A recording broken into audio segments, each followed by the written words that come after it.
So I'm dropping in today to share a super simple sequence of movements that's really fantastic for gut. You know, if you're feeling out of sync with your regularity of elimination and digestion, this is a quick sequence you can do on the floor. Now there's two reasons I'm sharing this with you on the floor. A, maybe you're not feeling up to your balance or you don't have somewhere to stand up and do this, so you're bringing it to the floor where you don't have to worry about balance. B, from a developmental perspective, when we go to the floor, we go back to earliest development. What that means is it allows us to go deeper with these nervous system and developmental movements. So what we're gonna do is start on our side. And you wanna get yourself comfortable. Lift the top leg. You can use the top hand in front as a kickstand. And we're just gonna hinge the hip forward and back.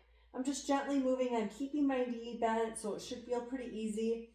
And this is going to help support and stimulate the iliacus, which is right there with the intestines and very tied to elimination and ease with elimination. Now, if you want to make it a little fancy and have a little fun, you could reach the opposite arm, or the arms in the opposite direction. It's the same arm actually, just in the opposite direction. And so that also gives a little length and spaciousness to the trunk body and the pelvic bowl. Then we're going to turn onto our back, knees bent, and go into a gentle cross crawl. Our nervous system, our brain-body connection always wants us to come back to cross-body contralateral movements and crossing the midline. So this is a really great one to do. And then of course we want to do the other side. I'm going to have my back turned to you for a moment. So we're going to go to the other side. Make sure your head is supported. That could be a pillow or a towel or your arm. And take that leg forward and back. Lift it up, and I'm just hinging at my hip. I'm bringing it to the front and then to the back. And if I want to, I can add that opposite arm, but that's not required. Maybe you want to use the hand in front as that kickstand or tripod. And then rolling onto your back. Now you could continue with this variation of the cross crawl, or maybe you want to take it up to here, and all that's going to do is give you a little more engagement and awareness of your lower core, pelvic bowl, and feel that support and stability that the structure longs for. And again, we're doing that cross-body movement, so our nervous system is just going to eat this right up, loves it, and relax. Now we're going to come into all fours, and we want hands underneath shoulders, knees underneath hips.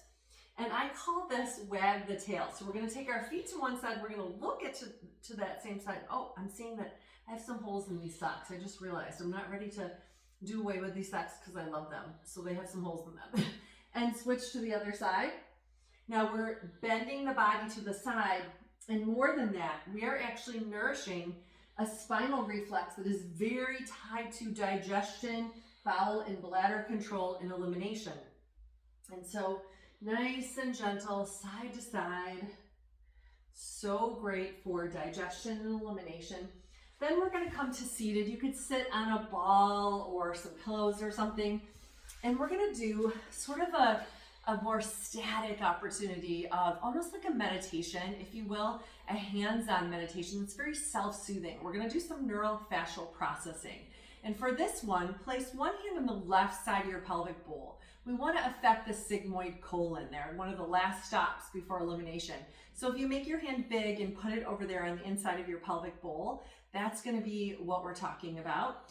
And then take your other arm, reach behind. What we want to do is have the forearm cover that area below the ribs because we're trying to affect the ureters, those long fettuccine style structures that run along the spine from the kidneys downward. And this is going to help drain stress and stagnation from our sigmoid colon. Now, maybe your shoulder doesn't permit you to reach behind, and I totally get that, in which case, bring your arm in front, put it just below the ribs, and envision that you're going all the way through to affect the ureters. Again, we're draining stagnation, stress, toxicity from the sigmoid colon. And ideally, you would hold this 15 to 20 minutes. Now, here's the thing. Maybe you say, I've got 5 minutes on my lunch break. My gut needs some support. I'm feeling off with my digestion and elimination. Don't worry about the 15 to 20 minutes. Do these movements. Put your hands on these self-soothing spots and just acknowledge, I see you. I know how hardworking these structures are. Maybe express a little gratitude for these structures. and say, I'll be coming back to you later. And a lot of times for me, that later is at bedtime. When I go to bed, I'll place my hands in a position like this. It's a really nice place to go and just kind of self-soothe before I fall to sleep. And because we know that sleep time is rest and digest, this is a great way to set up your digestive organs and system to support you. So again, you can take this last part out as a standalone, but it's really nice if you have a hard time sitting in stillness to do these movements first, because it integrates your nervous system, it preps your pelvic bowl, the digestive area, and then you're ready to do the self-soothing of the neurofascial processing. All right, it's super easy, but it does go deep. It covers a lot.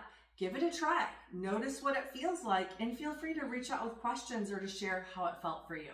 Thanks for joining. I'll see you very soon.